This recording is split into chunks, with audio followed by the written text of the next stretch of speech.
नमस्कार, मैं हूं अंकुर और आप देख रहे हैं सत्यहिंदी.com। एक नजर डालते हैं अब तक की सुर्खियों पर। किसानों ने आज देश भर में राज्यपाल के आवास पर पहुंचकर अपना ज्ञापन सौंपा और विरोध प्रदर्शन कर अपना दमखम दिखाया। आज किसान आंदोलन के 7 महीने पूरे हो चुके हैं। इस मौके पर हरियाणा और पंजाब में कई शहरों में किसानों ने प्रदर्शन किया। उधर पश्चिमी उत्तर प्रदेश में बड़ी संख्या में किसान दिल्ली के गाजीपुर बॉर्डर पर पहुंचे। किसानों के प्रदर्शन को देखते हुए डीएमआरसी ने येलो लाइन रूट के 3 स्टेशन विश्वविद्यालय, सिविल लाइंस और विधानसभा को सुबह 10 बजे से दिन में 2 बजे तक एहतियातन बंद कर दिया था। किसान आंदोलन को लेकर अब कृषि मंत्री नरेंद्र सिंह तोमर ने किसानों से आंदोलन खत्म करने और साथ ही बात करने को कहा है। तोमर ने ट्वीट कर लिखा है कि मैं सभी किसान यूनियन के लोगों को कहना चाहता हूं कि उनको अपना आंदोलन समाप्त करना चाहिए। भारत सरकार कानून के किसी भी प्रावधान पर बात करने के लिए भी तैयार है और उसका निराकरण करने के लिए भी तैयार है। इसके साथ ही तोमर ने कहा कि कृषि कानून किसानों के हित के लिए हैं। किसान आंदोलन फिर से तेजी पकड़ने लगा है। इस बीच किसान नेता राकेश टिकैत ने कहा कि हमारे 4 लाख ट्रैक्टर और 25 लाख आदमी तैयार हैं। आज तक की खबर के अनुसार उन्होंने एक बैठक करने के बाद कहा कि ये 2 बातें तय हुई हैं। 9 को शामली से एक यात्रा निकाली जाएगी जो कि बागपत होते हुए सिंघू पर जाएगी। इसमें बड़ी संख्या में लोग शामिल होंगे। वहीं दूसरी यात्रा 24 जुलाई को निकलेगी जो कि बिजनौर से चलेगी और फिर मेरठ रुकेगी। उसके बाद गाजीपुर आएगी। उन्होंने कहा कि अभी दिल्ली जाने की तारीख तय नहीं हुई है।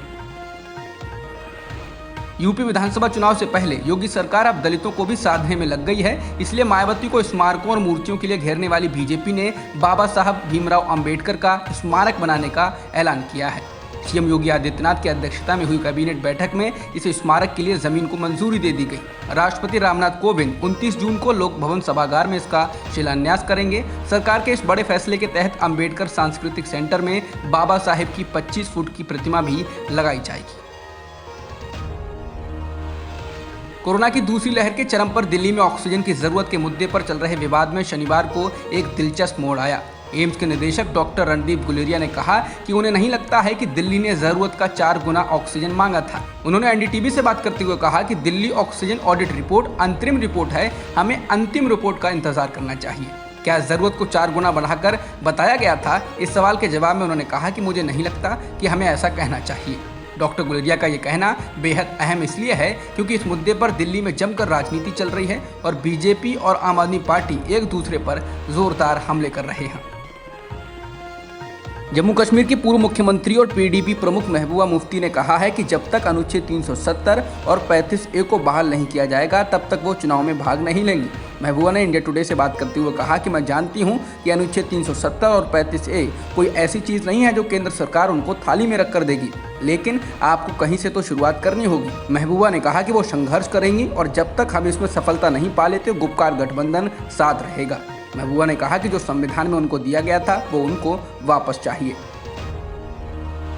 जम्मू कश्मीर के पूर्व मुख्यमंत्री और नेशनल कॉन्फ्रेंस के नेता उमर अब्दुल्ला ने कहा कि अनुच्छेद 370 की बहाली की मांग करना मूर्खतापूर्ण होगा। उमर अब्दुल्ला ने प्रधानमंत्री मोदी और जम्मू कश्मीर के 14 वरिष्ठ नेताओं के साथ बैठक के एक दिन बाद इंडियन एक्सप्रेस से बात करते हुए कहा कि बीजेपी को अनुच्छेद 370 को हटाने के अपने राजनीतिक एजेंडे को पूरा करने में 70 साल लग गए।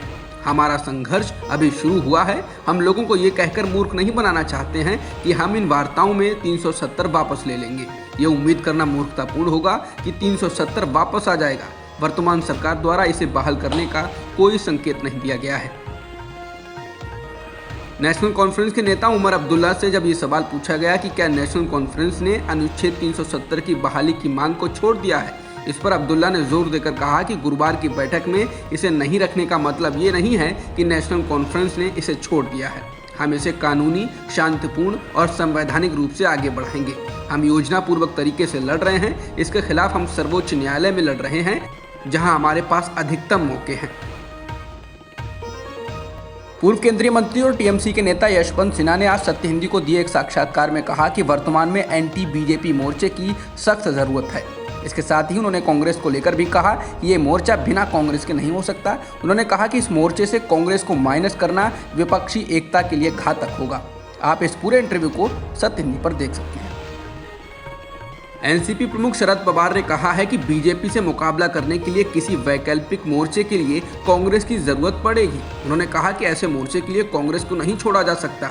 उनका ये बयान दिल्ली में उनके घर पर एक बैठक के कुछ दिनों बाद आया है। इस बैठक में ये कयास लगाए जा रहे थे कि ये तीसरे मोर्चे के गठन के लिए विरोधी दलों को एकजुट करने का प्रयास है, जिसे बाद में ये कहकर खारिज कर दिया गया कि ये सिर्फ मौजूदा राजनीतिक हालत पर चर्चा के लिए बैठक आयोजित की गई थी। न्यूज एजेंसी एएनआई के अनुसार राष्ट्रवादी कांग्रेस पार्टी के नेता शरद पवार ने कहा कि राष्ट्रमंच की बैठक में गठबंधन पर चर्चा नहीं हुई, लेकिन अगर एक वैकल्पिक मोर्चा खड़ा करना है तो ये कांग्रेस को साथ लेकर ही किया जाएगा।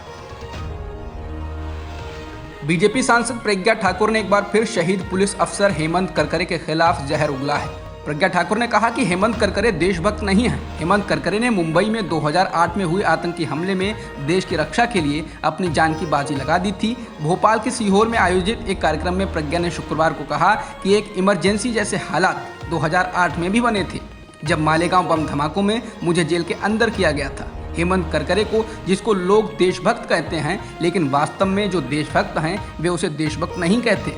उसने मुझे पढ़ाने वाले आचार्य की उंगलियां तोड़ दी थी। मनी लॉन्ड्रिंग के मामले में महाराष्ट्र के पूर्व गृह मंत्री अनिल देशमुख से संबंधित 5 जगहों पर छापेमारी के बाद अब ईडी ने उनके निजी सचिव सचिव पलांडे और सहायक कुंदन शिंदे को गिरफ्तार कर लिया है। ईडी ने कहा कि देशमुख के निजी सचिव संजीव पलांडे और निजी सहायक कुंदन शिंदे को लगभग 9 घंटे की पूछताछ के बाद धन शोधन रोकथाम अधिनियम के प्रावधानों के तहत गिरफ्तार किया गया। उन्होंने कहा कि ये लोग पूछताछ के दौरान सहयोग नहीं कर रहे थे। अब तक की खबरों में इतना ही। बाकी खबरों के लिए बने रहिए सत्यहिंदी.com के साथ। सत्य हिंदी का ऐप डाउनलोड करें गूगल प्ले स्टोर पर।